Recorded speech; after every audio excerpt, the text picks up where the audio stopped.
quartel-general da Guarda Presidencial. Nós não vamos arredar o pé. O exército começa a se mobilizar. Parece que eles estão querendo montar uma tribuna. Muitos militares começam a se reunir ali na tribuna, no parlatório, em frente ao quartel-general da Guarda Presidencial. É o momento da virada, meu povo. A nossa vitória está chegando. Continua firme.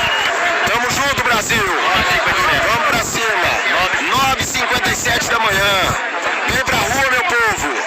Vai pra rua aí na sua cidade. Se junte a nós. O povo unido jamais será vencido. Isso está acontecendo aqui agora, aqui em Brasília. Olha aí o povo mobilizado. O povo não quer PT, o povo não quer Lula. O povo quer a verdade, o povo quer progresso, quer justiça, liberdade. A nossa bandeira jamais será vermelha. Aí começa a chegar mais militares ali na tribuna. Eles estão acompanhando o nosso movimento. Eles estão filmando.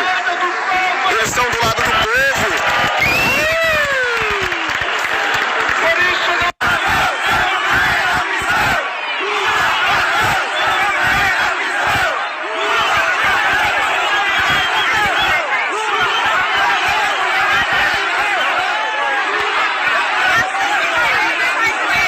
Dia 20 de novembro de 2022, o Exército montou um acampamento em frente à Praça da Sé. Aliás, na Praça da Sé.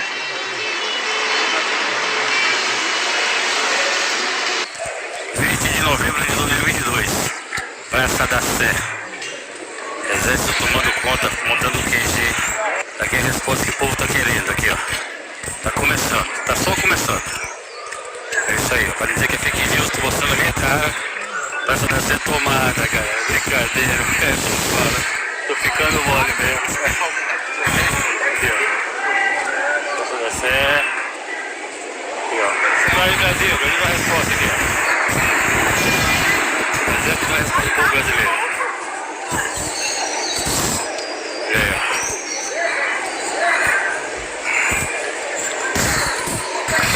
Praça da Sé, 20 de novembro de 2022.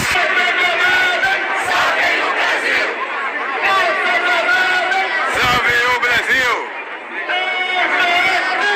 Forças Armadas!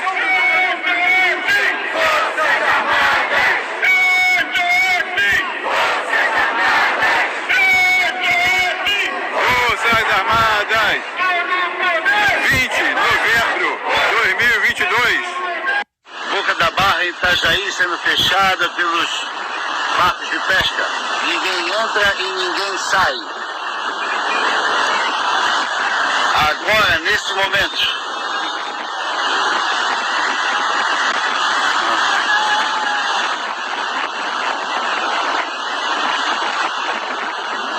Aderindo, o Sindicato da Pesca aderindo à greve dos caminhoneiros. Galera, olha só. Tô aqui no acampamento aqui em Brasília, aqui, ó. Fala aí, velho.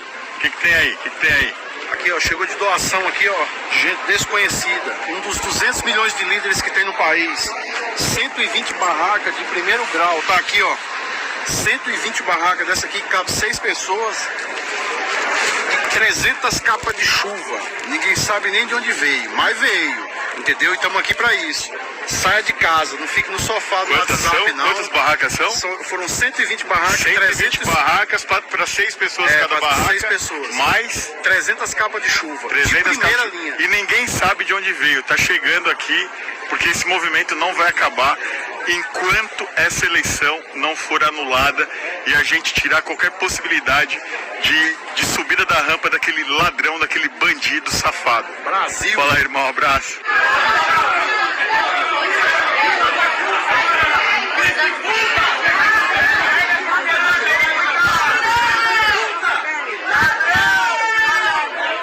Não tem que estar aqui, vagabundo. Você tá vagabundo.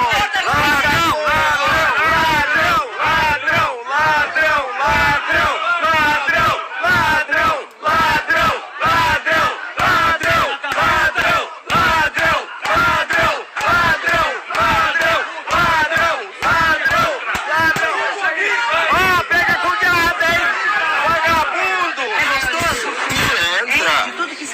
pra gente, que deixou de fazer, que atrasou o país. É gostoso? É, agenda, né? É gostoso? É besteira? Letra. É seu dinheiro. Para com isso, o quê? Você tá feliz? Você põe a cabeça no travesseiro? Tira a mão de mim. Não põe a mão em mim. Não põe a mão em mim. Não saio, não. É gostoso casada com bandido? É gostoso casada com bandido? Fala. Deve ser gostoso, né?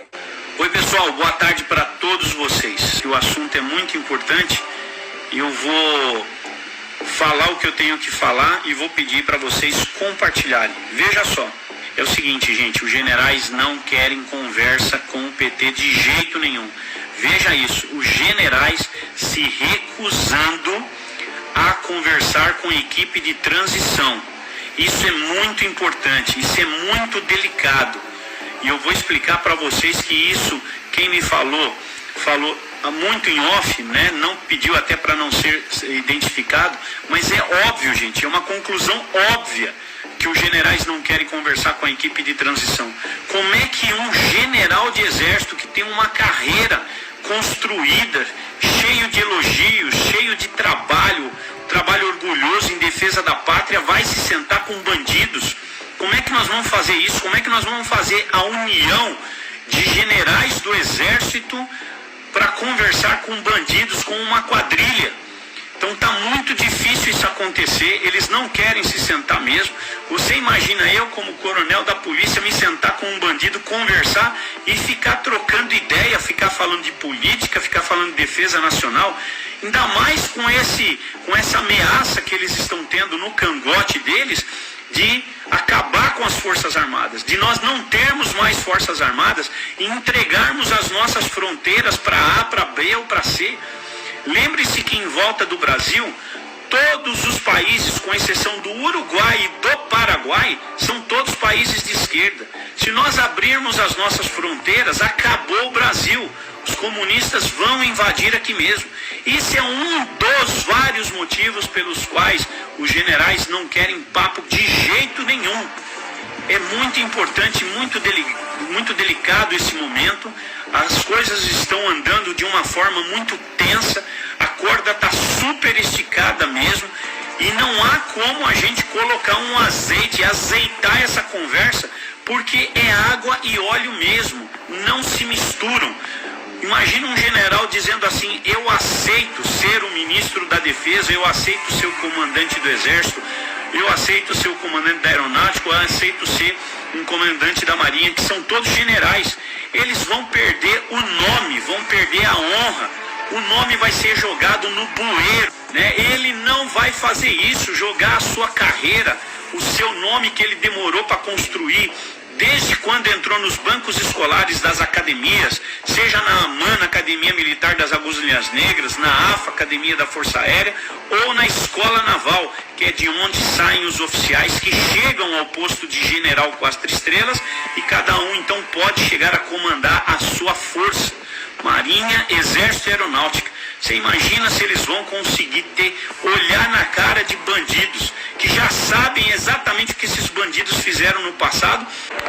E eu quero dizer, não sobre a greve em si, mas eu quero extrair lições da greve. E gostaria de chamar a atenção de todos para alguns problemas que nós vamos começar a vivenciar daqui para frente, a partir do momento em que o povo começou a perceber que ele verdadeiramente é o detentor do poder. Começou a perceber que o que está escrito na Constituição Federal, que todo o poder emana do povo, não é só para estar escrito, é para ser praticado.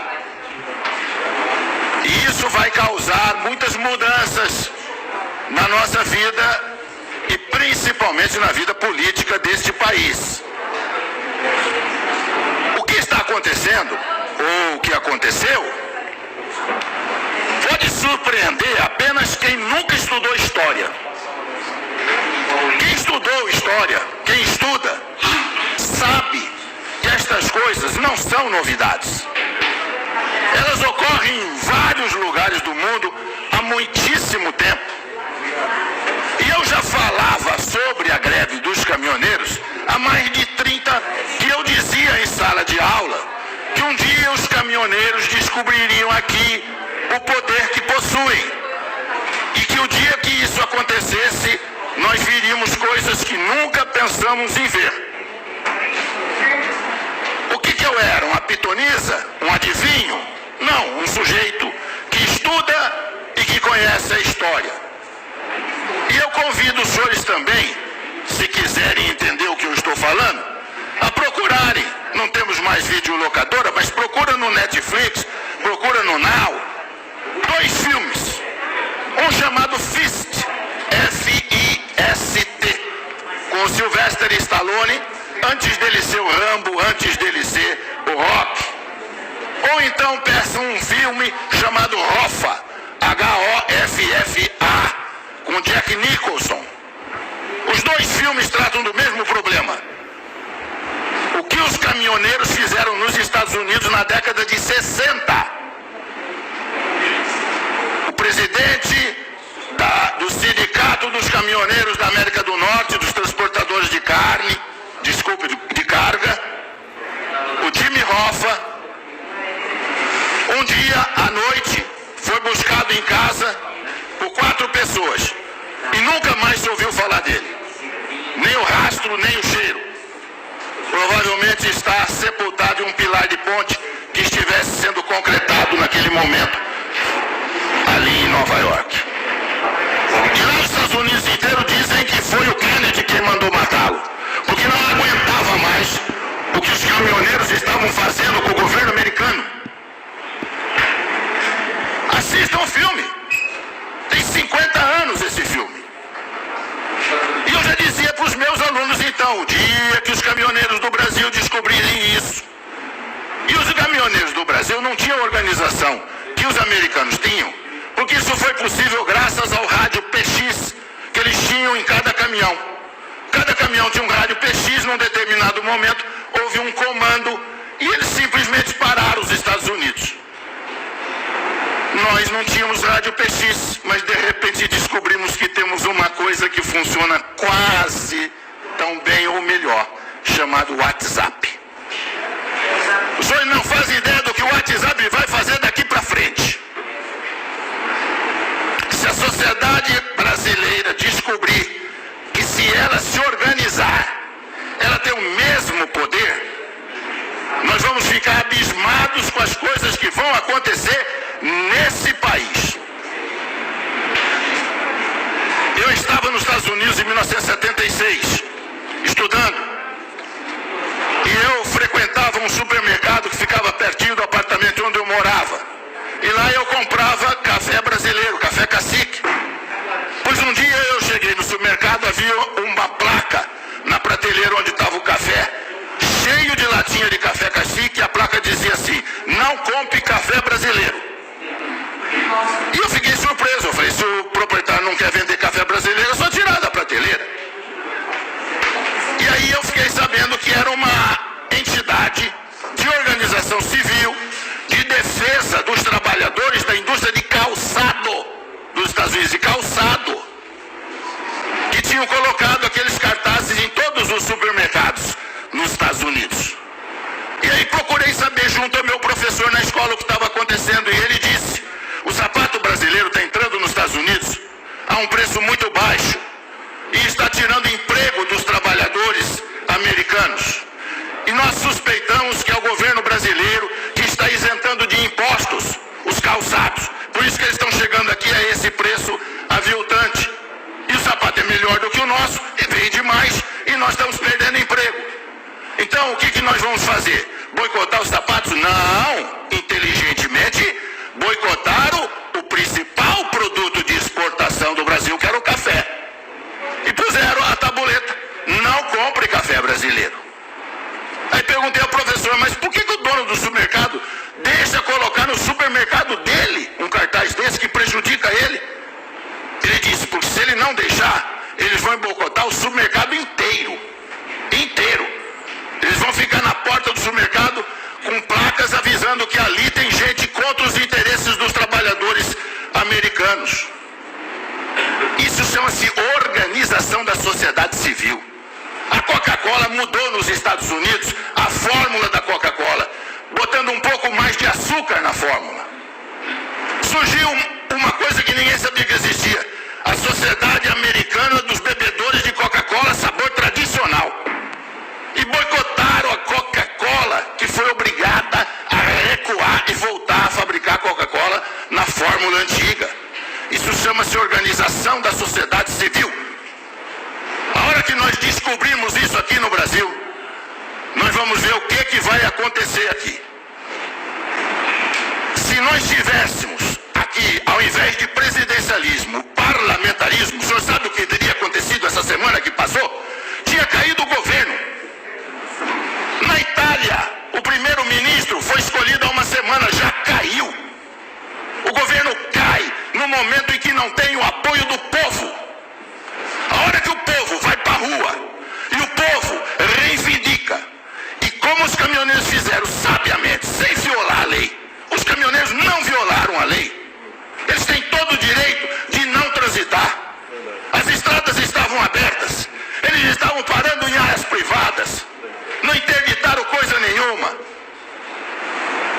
E mostraram o poder de obrigar o governo a ceder em tudo.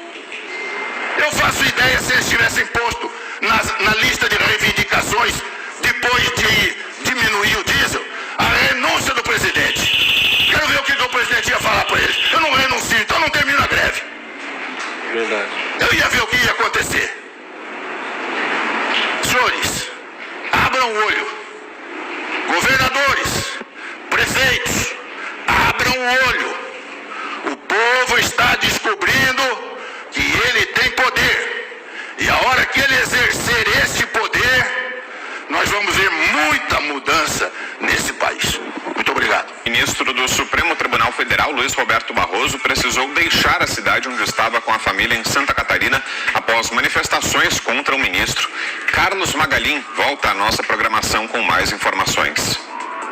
É isso mesmo, o ministro Luiz Roberto Barroso possui uma casa na cidade de Porto Belo, litoral norte de Santa Catarina.